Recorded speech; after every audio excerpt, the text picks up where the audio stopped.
وَلَا تَقُولُوا لِمَن يُقْتَلُ فِي سَبِيلِ اللَّهِ، جو اللہ کی راہ میں مارے جائیں انہیں مردہ نہ کہو۔ ایک مقام میں فرمایا مردہ گمان بھی نہ کرو، مردہ نہ کہو۔ اللہ کیوں نہ کہے کہ فی سبیل اللہ، کیونکہ اس نے جان میری راہ میں دی، تو وہ تیری راہ میں مرا تو ہوا کیا کہ بل احیاء، وہ زندہ ہے، وَلَٰكِن لَا تَشْعُرُونَ، اور تجھے شعور نہیں ہے۔ مطلب کیا؟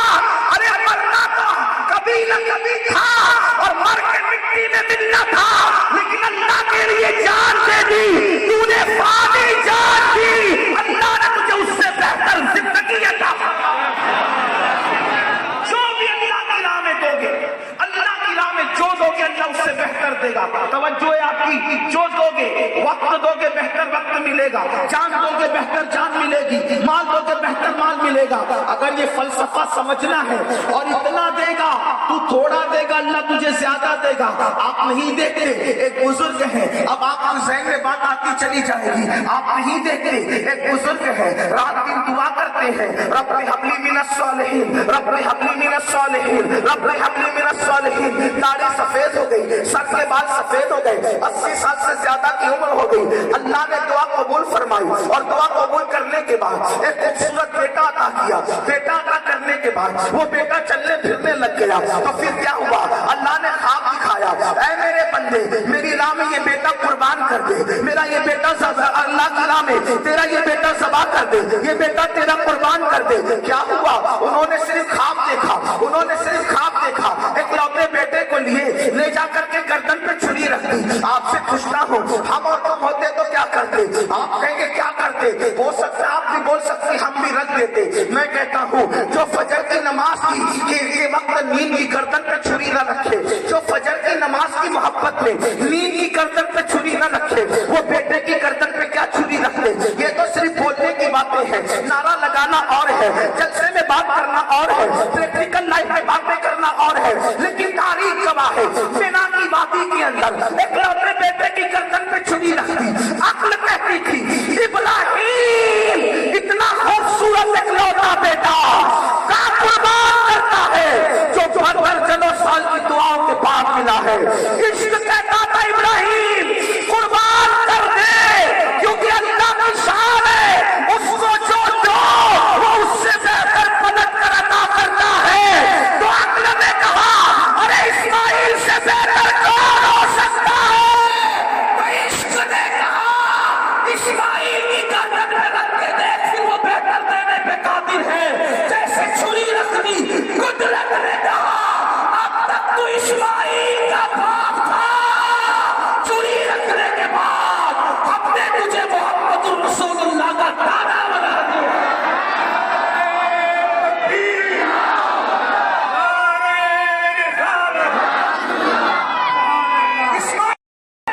اسماعیل سے اچھا کون ہو سکتا ہے؟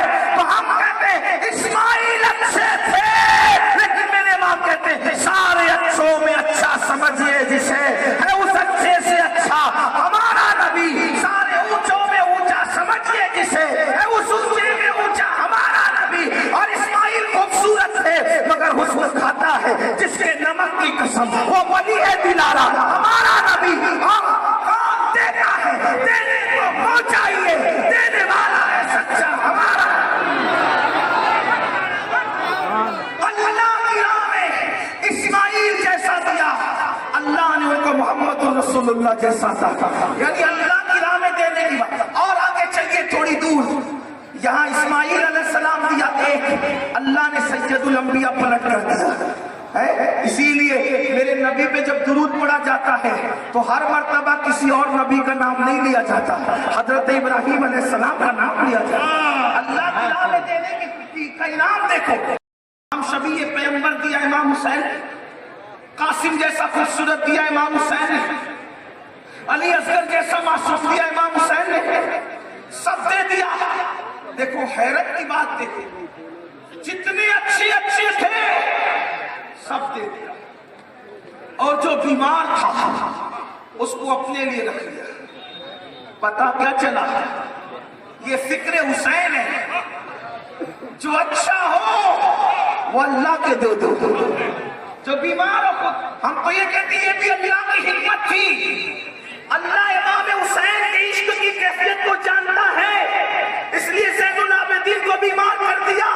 ورنہ خدا کی عزت کی قسم اگر وہ بیمار نہ ہوتے تو حسین نسل کی پرواہ نہ کرتے، یار کی محبت میں امام ان کو بھی قربان کر دیتے، امام ان کو بھی قربان کر دیتے. لیکن دینے کا انداز دیکھو. یزید کم سے کم 8، ایک روایت کے مطابق 10 اور ایک روایت کے مطابق 14. اب تینوں میں جو روایت لے لیں، یزید 14 بیٹے چھوڑ کے مرا. آج یزید کی نسل باقی نہیں، لیکن حسین نے اپنا بچہ دے دیا. تو قدرت کے نقیب نے اعلان کیا، حسین اگر تم میرے لیے سب بچوں کو مروا چکا تو اب میں تجھے اتنی اولاد دوں گا کہ روئے زمین پر کوئی تیری اولاد سے محلہ خالی نہیں.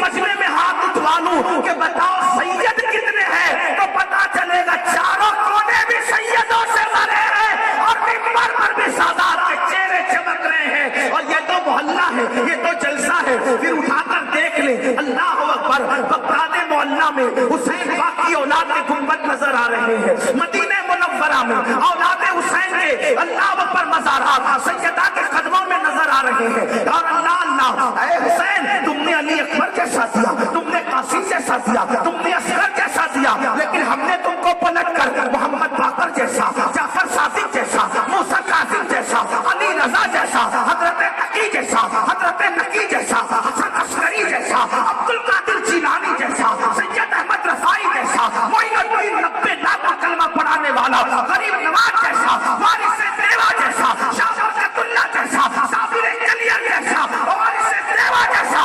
اللہ اکبر، ہم نے تمہیں ایسی اولاد عطا کی اور قیامت کے قریب کسی کی اولاد رہے نہ رہے، حسین تمہاری اولاد رہے گی، مہدی بھی تمہاری اولاد میں آئے گی، مہدی بھی تمہاری اولاد میں. تو بات عرض کر رہا تھا، اللہ کی راہ میں جو چیز دی جاتی اللہ اس سے بڑھ کے دیتا ہے. اس لیے اللہ کی راہ میں دینے والے بنو، وقت بھی دو، مال بھی دو، جان بھی دو. آپ ڈرے نہیں، میں کوئی چندے کا اعلان نہیں کروں گا، اس لیے کہ یہ تمہید تو چندہ مانگنے سے پہلے کی جاتی ہے، لیکن یہ چندے کی محفل نہیں. مگر حقیقتاً کہہ رہا ہوں، زکوٰۃ چور ہو گیا آج مسلمان، زکوٰۃ چور. اس لیے لوگ اس کا مال لے کے بھاگ رہے ہیں. اس کے مال کو تباہ اس لیے ہے، فسادات کی دکانیں ان کی جلتی ہے جو زکوٰۃ نہیں دیتے. ہاں، اگر زکوٰۃ دے تو پوری دیانتداری کے ساتھ تو غربت کا بھی خاتمہ ہو، اپنا مال بھی محفوظ ہو. بہرحال تو یہ بات میرا عنوان زکوٰۃ نہیں، لیکن بات نکل آئی تو قارون. مال کی محبت انسان کو کتنا برا کرتی ہے. وہ قارون کہاں توریت کا قاری تھا اور دولت کی محبت میں گرا ملتا. اس سے پتا چلا کہ مال اور دولت کی محبت یہ برائیوں کی جڑ ہے، جڑ. آج بھائی بھائی کا قتل نہ کرتا اگر دولت کی محبت دل میں نہ ہو. ایک بھائی دوسرے بھائی پہ کیس نہ کرتا اگر دولت کی محبت دنیا میں نہ ہوتی. ایک پڑوسی دوسرے پڑوسی کی جان کا دشمن نہ بنتا اگر دولت کی محبت دنیا میں نہ ہوتی. مال کی محبت دلوں سے نکال دو، مال کو تجوریوں میں رکھو، مال کو جیب میں رکھو، مال کو دل میں مت رکھو. یہ دل کے اندر جب مال آ جاتا ہے تو انسان فرعون اور قارون بن جاتا ہے. مال کماؤ بھی، مال جماؤ بھی، مال پہ عیش بھی کرو، لیکن مال کی محبت دنیا میں اپنے دل میں پیدا مت ہونے دو. دل میں اللہ رسول کی محبت رکھو. اللہ اکبر. قارون گیا، اس زانی عورت کے پاس اور جا کر کہتا ہے جب صبح محفل جمے گی تو محفل جمنے کے بعد تو نے ایک کام کرنا ہے کہ محفل میں کھڑے ہو کر کہنا ہے کہ موسیٰ نے میرے ساتھ معاذ اللہ ثم معاذ اللہ زنا کیا، بس تجھے اتنا کہنا ہے تو جتنا مال کہے گی میں تجھے دینے کے لیے تیار ہوں۔ پھر کیا تھا، وہ عورت مال کی لالچ میں اللہ کے پیغمبر پر اتنا گندا الزام لگانے کے لیے تیار ہو گئی۔ صبح کو محفل سجی، میں محلے کے لوگ، علاقے کے لوگ، قوم کے لوگ سب جمع ہو گئے۔ جمع ہونے کے بعد اللہ کے پیغمبر موسیٰ علیہ السلام نے کہا اللہ کا حکم ہے کہ زکات دینے والوں زکات جمع کرا دو۔ تو اللہ اکبر، اس سے پہلے کہ زکات کا عنوان آگے بڑھتا قارون کھڑا ہو کر کے کہتا ہے اے موسیٰ مجھے ایک مسئلہ پوچھنا ہے۔ حضرت موسیٰ نے کہا کیا پوچھنا چاہتے ہو؟ اس نے کہا اگر کوئی زنا کرے تو اس پر کیا حکم لگے گا، زانی پر کیا قانون ہے اللہ کا؟ تو حضرت موسیٰ نے فرمایا اگر وہ کنوارا ہے تو اس کو جو ہے کوڑے لگائے جائیں گے، اور اگر وہ شادی شدہ ہے تو اس کو پتھر سے مار مار کر کے سنگسار کر دیا جائے گا۔ اس کے بعد اس نے عورت کو اشارہ کیا، کیونکہ حضرت موسیٰ کی شادی ہو چکی تھی، آپ کو عورت کو اشارہ کیا، وہ عورت کھڑی ہوئی، اور کھڑی ہونے کے بعد اس نے کہا یہ کیا کہتی ہے؟ سب دم نخود ہو گئے، کیونکہ حضرت موسیٰ کا کردار جانتے تھے، حضرت موسیٰ کا کردار پتا تھا۔ اللہ کا نبی وہ ہوتا ہے ہر زمانے میں خدا کا نبی نسب کے اعتبار سے، کردار کے اعتبار سے، بول چال کے اعتبار سے، خاندان اور قبیلے کے اعتبار سے، گفتار اور رفتار کے اعتبار سے بے مثل بے مثال ہوتا ہے ہر نبی۔ اللہ کے پیغمبر کو کہا یہ عورت کیا کہتی ہے؟ وہ عورت کھڑی ہوئی، حضرت موسیٰ نے کہا کیا کہتی ہے؟ اور یہ کہہ کر آپ نے نظر ڈالی تو اس کا پورا وجود کانپ گیا۔ فرمایا کیا کہتی ہے؟ تو اس عورت نے کہا موسیٰ میں کچھ نہیں کہتی، اس لیے زکات بچانے کے لیے کل رات مجھے پیسوں کی لالچ دی تھی، دولت کی لالچ دی تھی تاکہ میں زنا کا الزام آپ پر لگاؤں، لیکن آپ کا چہرہ دیکھ کر میری ہمت نہیں ہوتی کہ میں اتنا گندا الزام آپ پہ لگاؤں۔ حضرت موسیٰ کی نظریں اٹھ گئی آسمان کی طرف، جس نے اپنی زکات بچانے کے لیے مجھ پہ زنا کا الزام لگانے کی کوشش کی اس کی سزا کیا ہوگی؟ اللہ نے فرمایا آپ کا اختیار موسیٰ، آپ کا اختیار، جو چاہے اس کو سزا دیں۔ حضرت موسیٰ نے زمین سے کہا اے زمین اس کو دھسا لے اپنے اندر۔ جب قارون زمین میں کمر تک دھسا، یہ دولت کی نحوست ہے، کمر تک دھسا تو کہنے لگا موسیٰ میرے قبضہ، میری دولت میں قبضہ کرنے کے لیے کتنا خوبصورت بہانہ تم نے نکالا، مجھے زمین میں دھسا رہے ہو۔ اللہ کے پیغمبر نے کہا رک جا زمین، اب اس کی جتنی تجوریوں کا مال ہے وہ سب اس کے سر پہ رکھ دیا جائے تاکہ یہ الزام نہ رکھے کہ میں قبضہ کر لوں گا۔ فرشتوں نے اس کا سارا مال اس کے سر پہ رکھا، ابھی تو اکیلے دھس رہا تھا، ابھی مال کا وزن لے کر کے حضرت موسیٰ نے کہا دھسا، جب زمین کو کہا دھسا، زمین دھساتی رہی، موسیٰ علیہ السلام نے کہا دھسا، دھساتی رہی، موسیٰ دنیا میں رہے، قارون دھستا رہا، موسیٰ دنیا سے چلے گئے، قارون دھستا رہا، حتیٰ کہ حضرت موسیٰ علیہ السلام کے دنیا سے جانے کے بعد کم و بیش 2000 سال تک کے قارون دھستا رہا، دھستا رہا، دھستا رہا، لیکن ایک دن آیا اللہ اکبر، ربیع الاول کی 12ویں شب طلوع ہو چکی تھی، اور اس وقت صبح صادق کے قریب آمینہ کا لال عبداللہ کا در یتیم تمہارے اور میرے آقا جب اس دنیا میں 12 ربیع الاول کی صبح حضرت آمینہ کے گھر آتے ہیں، حضرت سعید اعزاز کاندھلوی کہتے ہیں دیکھو کون آئے ہیں، آمینہ کے آنگن میں رحمتوں کے سائے ہیں، آمینہ کے آنگن میں پاؤں پاؤں چلتے تھے، مصطفیٰ فرشتوں نے اپنے پر بچھائے ہیں، آمینہ کے آنگن میں ایک اچھے کی خاطر، سب سے اچھے کی خاطر اچھے اچھے آئے ہیں، آمینہ کے آنگن میں حضرت آمینہ کہتی ہے اب ذرا اپنے نبی کی شان سنو، آپ نے 5 تن کا عنوان دیا ہے، میں پہلا تن بننے لگا ہوں، اپنے نبی کی شان سنو۔ حضرت آمینہ کہتی ہے جب میرے شہزادے محمد کی آمد ہوئی تو میرے گھر کی چھت کھل گئی اور ستارے میرے سر